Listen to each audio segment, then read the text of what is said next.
Lo que la Biblia dice, una voz de esperanza desde el departamento de Boyacá para el mundo. Bienvenidos.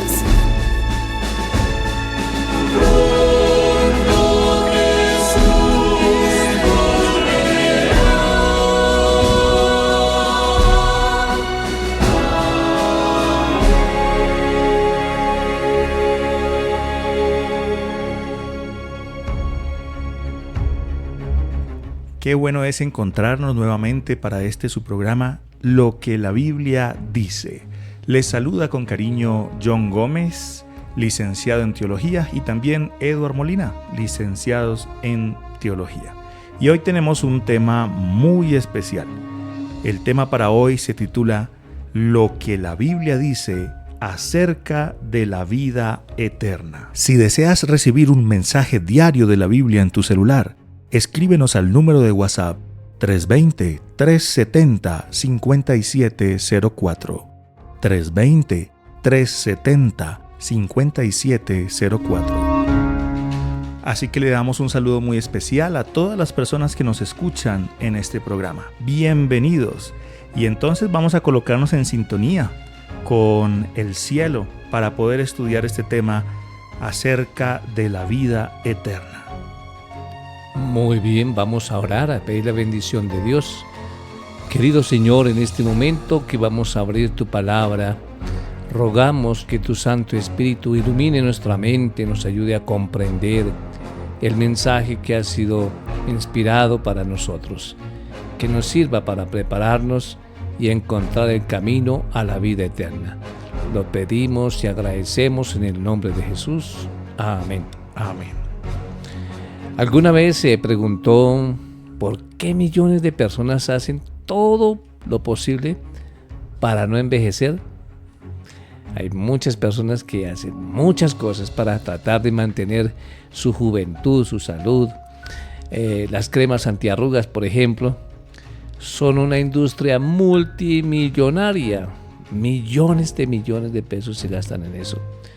Para la mayoría es difícil aceptar el hecho de que están envejeciendo. Nadie quiere envejecer, ¿verdad? Las personas, tanto jóvenes como los adultos, no sienten que sea divertido envejecer. Solamente los niños son algunos que se ponen más edad, ¿cierto? ¿No? Dicen, no, yo tengo tantos años, ¿no? Porque quieren sentirse en adultos, pero ya cuando son adultos ya no quieren envejecer. Vivir para siempre es un deseo ferviente de ancianos como también de jóvenes. Así que en estas lecciones descubriremos el secreto de vivir para siempre. ¿Cómo nos afectan las consecuencias del pecado? ¿Con qué clase de naturaleza nacemos, John? Muy bien, entonces entramos en este tema, que es un tema muy especial. Y es que aunque las personas buscan la vida eterna, o por lo menos no envejecer a través de muchos medios, la Biblia nos habla acerca de cómo buscar esa vida eterna, ¿sí? Y no está, como mencionas, en las cremas ni en todo lo que se promociona, sino que está en buscar al Señor y entender que Él tiene un camino para nosotros y que Dios quiere darnos esa vida eterna a cada uno de nosotros. Sin embargo, debemos entender que en el mundo hay algunas consecuencias por ese pecado que entró alguna vez a través de nuestros primeros padres. La Biblia nos señala en Génesis capítulo 2, versículo 17: pero del árbol de la ciencia del conocimiento del bien y del mal no comerás, porque el día que de él comieres ciertamente morirás. Allí el Señor había puesto a Adán y Eva en un mundo perfecto, en el huerto del Edén, y les había dado unas instrucciones precisas de que podían comer de todos los árboles y todos los frutos de los árboles, excepto de uno que estaba en el centro, que era conocido como el árbol del bien, del conocimiento del bien y del mal. Pero ellos tomaron la decisión de no hacer caso, tomaron la decisión de desobedecer, y eso trajo como consecuencia el pecado a este mundo.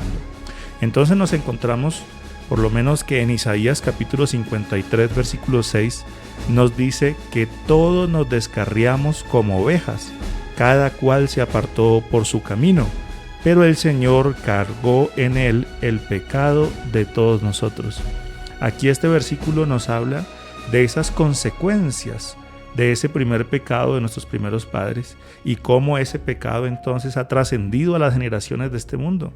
Y entonces nos dice que todos nosotros nos descarriamos como ovejas. Inclusive el Salmo 51 nos dice: he aquí, en maldad he sido formado, y en pecado me concibió mi madre. Aquí nos muestra entonces que cada ser humano que nace en este mundo, después de ese error de nuestros primeros padres, entonces nacemos con esa naturaleza pecaminosa.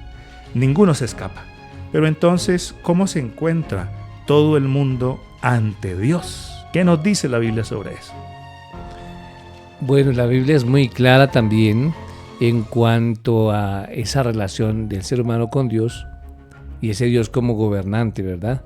En Romanos 3:19 dice: pero sabemos que todo lo que la ley dice, lo dice a los que están bajo la ley, para que toda boca se cierre y todo el mundo quede bajo el juicio de Dios. Es decir, que todo el mundo tiene que enfrentar un juicio. Nuestros actos, todo lo que nosotros pensamos, decimos, todo lo que hacemos, todo está siendo anotado por el Señor. Y un día, en el día del juicio final precisamente, allí tenemos que comparecer ante el juez de todo el universo y dar cuenta de nuestros actos. Y es que el libro de Proverbios capítulo 11, versículo 21, también nos dice: tarde o temprano, el malo será castigado, pero la descendencia de los justos será librada. Amén. Entonces nos habla precisamente de ese episodio que mencionas, cuando el Señor, o si lo decimos en palabras de Mateo, apartará unos de los otros. A unos entonces dará esa vida eterna y los otros recibirán la recompensa de sus decisiones. ¿Bien? De sus actos. De sus actos. Pero ¿cuán universal entonces es el problema del pecado? Porque hemos visto que nos afecta a todos, hemos visto que todo el mundo, todas las personas del mundo deberán comparecer ante el Señor en el juicio, pero ¿cuán universal es el problema de la culpa y el pecado? El pecado es un asunto universal, cubre todo el mundo, todo el planeta. Dice en Romanos 3:23: por cuanto todos pecaron y están destituidos de la gloria de Dios. Ahí no dice X millones de personas pecaron y hay otros que no.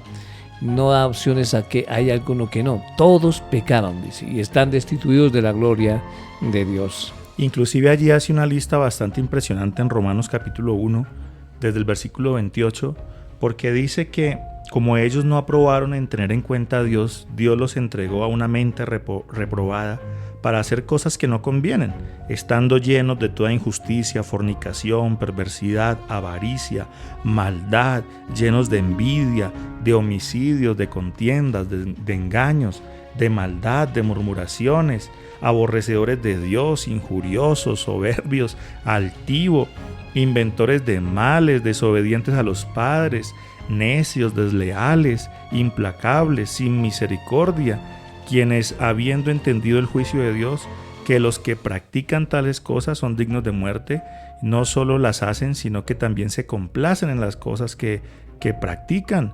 Entonces nos hace aquí una lista bastante impresionante el Señor en Romanos capítulo 1, como mostrando cuál es la situación actual de este mundo.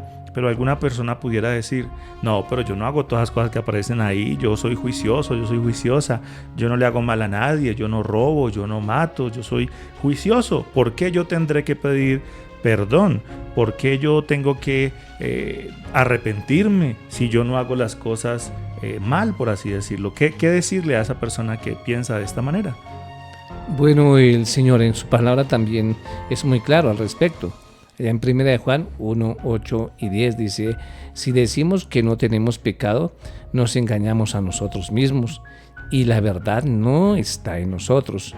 Si decimos que no hemos pecado, le hacemos a él mentiroso y su palabra no está en nosotros. Y también, como dice en Eclesiastés 7:20, dice: ciertamente no hay hombre justo en la tierra que haga el bien y nunca peque. Es decir, que la Escritura es muy clara al respecto. Si alguien dice que él no comete pecados, que él es muy bueno, está diciendo una mentira, porque la Biblia es muy clara, no hay justo ni aún uno. Y esto llega a ser difícil de entender, porque yo aquí coloqué o quisiera mencionar el tema de la figura del espejo, ¿no? Sí. El espejo nos ayuda a ver cómo estamos. Ajá. Cuando no nos miramos al espejo, pues no sabemos si estamos despeinados o peinados o cómo. Enfrentarse a esto que está diciendo la Biblia, es decir, el saber que a pesar de portarme bien, sigo siendo un pecador, como que llega a ser duro para uno, ¿no? Como que no queremos aceptar esa imagen que vemos en el espejo.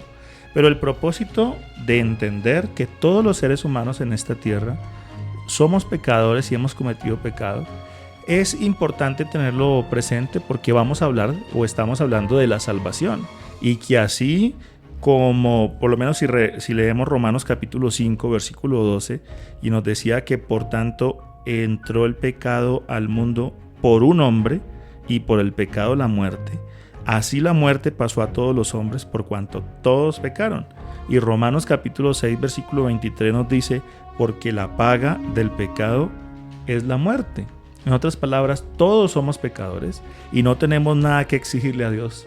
Lo único que vendría o recibiríamos como recompensa natural sería la muerte. Y así como mencionaste ahí primera de Juan capítulo 1 versículo 8, donde decía que no nos engañemos porque todos somos pecadores, también dice Gálatas capítulo 6 versículo 7, no se engañen, Dios no puede ser burlado, todo lo que el hombre sembrare, eso también segará.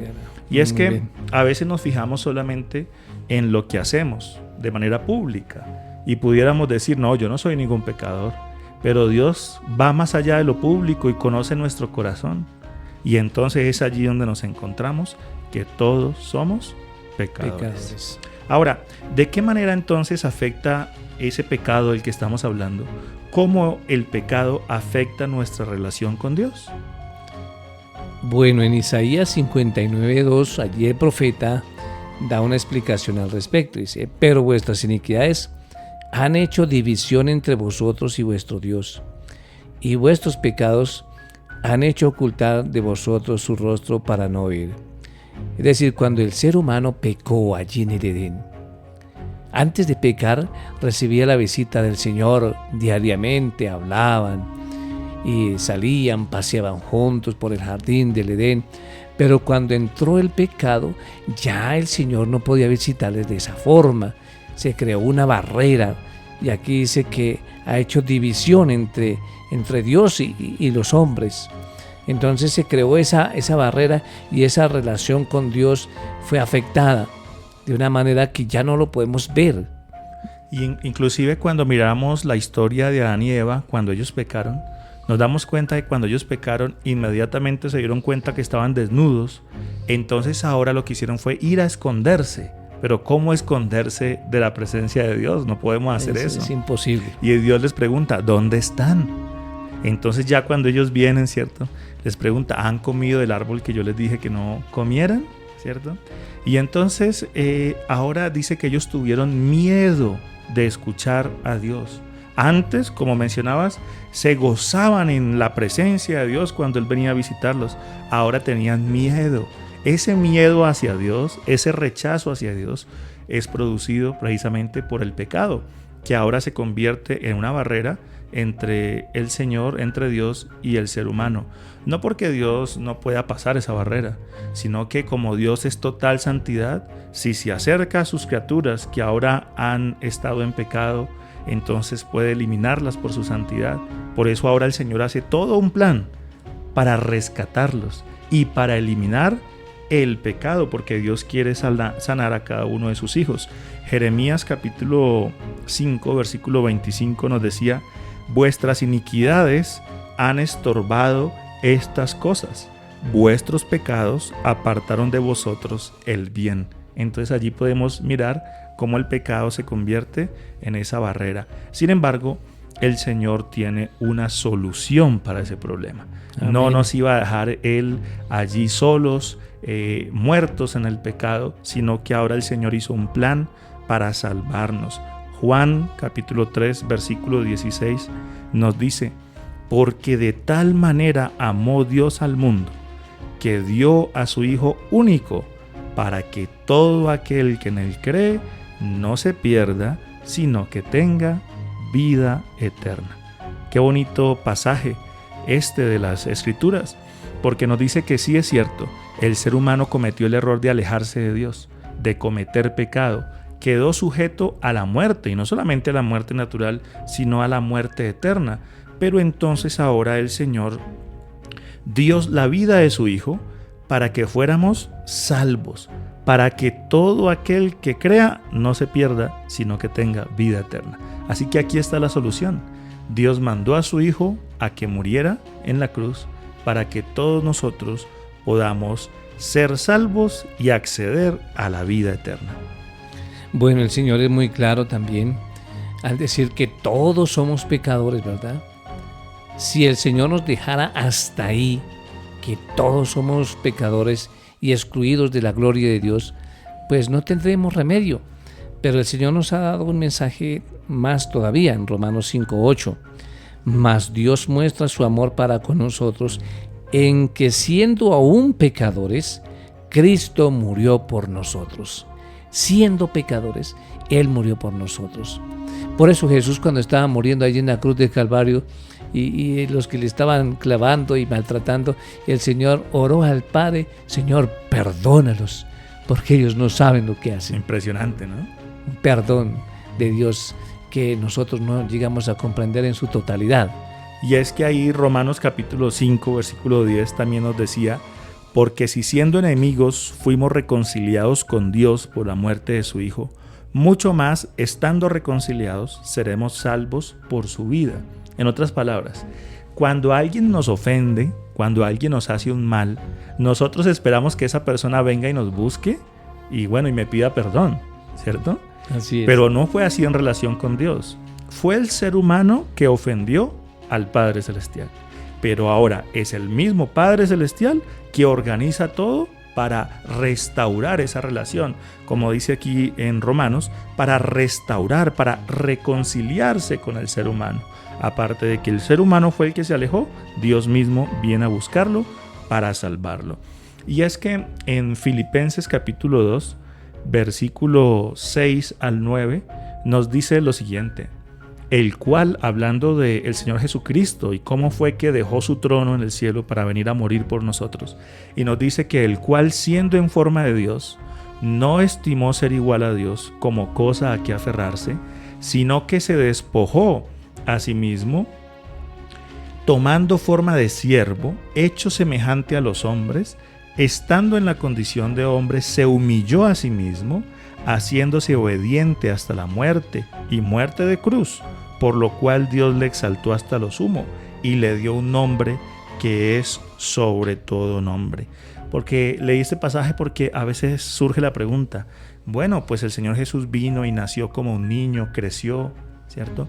Pero ¿era realmente necesario que muriera en la cruz, que era uno de los tipos de muerte más desagradables que había en el tiempo de los romanos? Y entonces aquí nos dice que Él vino, que no tuvo su trono como cosa que aferrarse, sino que desestimó todo eso, se despojó y vino y murió en una muerte muy cruel para poder que nosotros accediéramos entonces a la salvación. Qué especial esto. Me gusta este texto de Juan 2:2. En la parte final dice: sino también por los de todo el mundo. Es decir, Jesús murió por los pecados de todo el mundo, no solamente por unos pocos, ¿cierto?, sino por los de todo el mundo. Eso quiere decir de que todos tienen derecho a ser salvos, ¿cierto? Sí, ahora que vimos que el Señor entregó la vida por todas las personas, pero ahora coloca una condición ahí en las palabras, porque en el pasaje de Juan capítulo 3 que leímos, decía que Dios amó a todo el mundo, que dio a su Hijo unigénito para que todo, pero aquí coloca una condición, ¿no? Para que todo aquel que en Él crea no se pierda, sino que tenga vida eterna. En otras palabras, la condición aquí es creer. La condición es entonces aceptarle, La condición es entonces dar los pasos para la salvación. Miremos entonces un poco acerca de esos pasos que cada persona debiera dar para encontrar la vida eterna. Entonces, vamos a ver cuáles son esos pasos para la salvación. Bueno, algunos teólogos hablan de 7 pasos para la salvación, otros hablan de 10 pasos. Hoy les vamos a mencionar 4 pasos, pero lo importante es que cada uno de nosotros tomemos la decisión de creer en Dios y dar estos pasos de fe para poder acceder a la vida eterna. Muy bien, el primer paso es creer. Por eso el texto dice, para que todo aquel que en él cree no se pierda, mas tenga vida eterna. Dice el texto que es importante creer. Si creemos, no nos perderemos y como regalo tendremos la vida eterna. El segundo paso es arrepentirse. Hechos 3:19. Así que arrepentíos y convertíos para que sean borrados vuestros pecados. Si queremos que nuestros pecados sean borrados, que no se tengan en cuenta, está la solución y es arrepentirse. Tercer paso, hay que confesarlos. En 1 Juan 1:9, si confesamos nuestros pecados, Él es fiel y justo para perdonar nuestros pecados y limpiarnos de toda maldad. Si nosotros llegamos hasta el segundo paso y no confesamos, pues no puede haber perdón, porque puede ser que yo me sienta triste, pero si yo nunca pido perdón, nunca lo voy a tener. Y cuarto es recibir. En Apocalipsis 3:20 dice, aquí yo estoy a la puerta y llamo. Si alguno oye mi voz y abre la puerta, entraré a él, cenaré con él y él conmigo. Muy bien, entonces repasemos estos, antes de que menciones esa parte que quieres decir, repasemos entonces estos pasos para la salvación, ¿cierto? Entonces el primero dice, creer. Sí, así es. Ahora, pero ese creer no es solamente decir yo creo y ya está, porque la misma Biblia dice que el mismo enemigo cree y hasta tiembla. Este creer implica entonces estar dispuesto a entregar la vida a Dios y a nacer a una nueva vida para Cristo Jesús. Ese creer implica el tomar una decisión. Y entonces ahí encontramos el paso 2 que mencionabas, es arrepentirse. En otras palabras, decir mi camino es el equivocado, ¿cierto? Tomar un rumbo diferente a mi vida, porque no estamos hablando solamente de decir sí, yo me equivoqué, sino que tiene que ver con cambiar de rumbo. Por eso usa la palabra aquí arrepentidos, pero también usa la palabra convertidos, que tiene que ver con cambiar de rumbo, ¿cierto? Ahora, cuando hablamos de confesar, entonces tiene que ver con ser sinceros con Dios. Yo he escuchado a muchas personas o algunas personas que me dicen, bueno, yo sé que voy por un mal camino, pero no me siento capaz de dejar aquellas cosas que sé que me hacen daño. Entonces la confesión tiene esa oportunidad, o brinda esa oportunidad de que depositamos ante Dios todas aquellas cosas que nosotros consideramos no nos van a dejar seguirle y las entregamos ante Él. Y entonces ahora sigue el paso número 4, como es recibir. Y es decir, recibir el perdón de Dios, recibir entonces esa salvación que Dios nos da. Muy bien, nosotros somos los que tenemos que recibir ese perdón. Es un regalo, el perdón de Dios es un regalo, pero nosotros lo podemos rechazar o recibir. Y por eso el Señor dice, yo estoy aquí, golpeo a la puerta de tu corazón. Tú decides si abres o cierras la puerta. Es una decisión que nosotros debemos tomar para poder recibir entonces el regalo de Dios, el perdón de Dios. Muy bien, y es que Efesios capítulo 2, versículo 8 nos decía, porque por gracia sois salvos por medio de la fe. Y esto no es de vosotros, sino que es un don de Dios. En otras palabras, como mencionabas, la salvación es un regalo. Dios nos da ese regalo, dice que es un don. Entonces la salvación no se gana a través de las obras buenas que podamos nosotros hacer. La salvación es un regalo que Dios nos da. Pero como mencionas, pues cuando a uno le ofrecen un regalo, uno puede o recibirlo o puede rechazarlo. Y por eso Dios decía ahí en su palabra en Juan capítulo 3, para todo el que crea, en otras palabras, para todo el que recibe el regalo de la salvación. Que lo acepte, sí.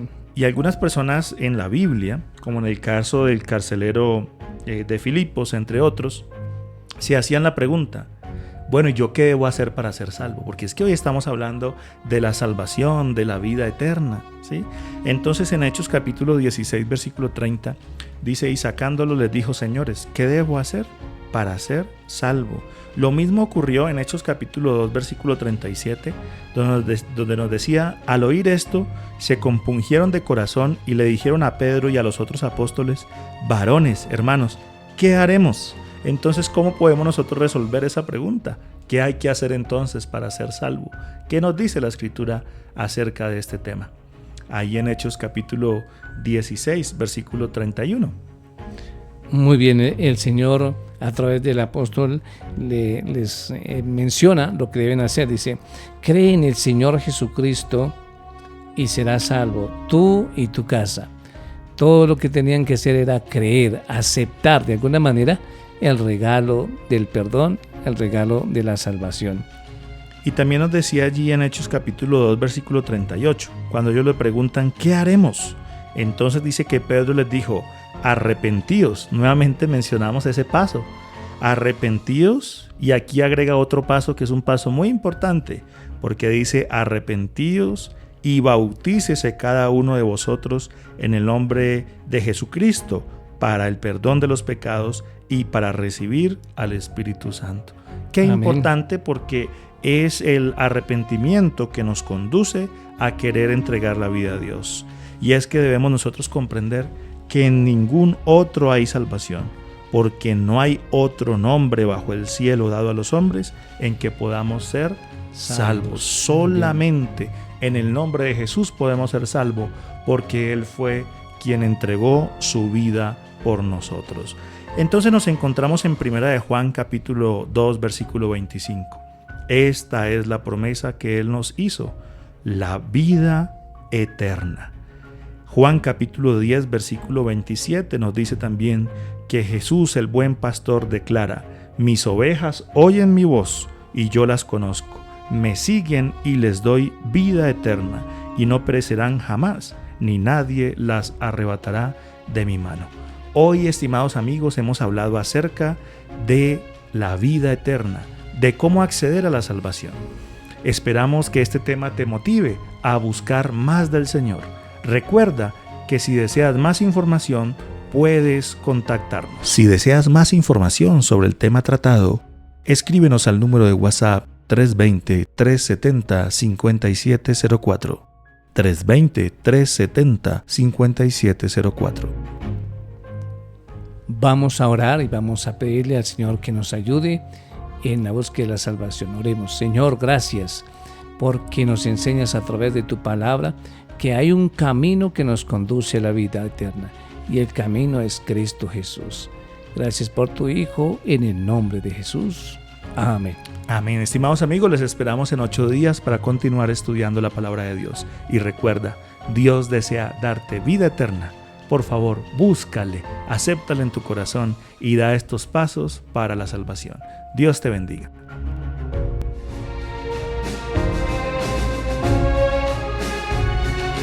Pronto vendrá, sí, pronto vendrá. Lo que la Biblia dice, un programa patrocinado por sus amigos, los adventistas del séptimo día.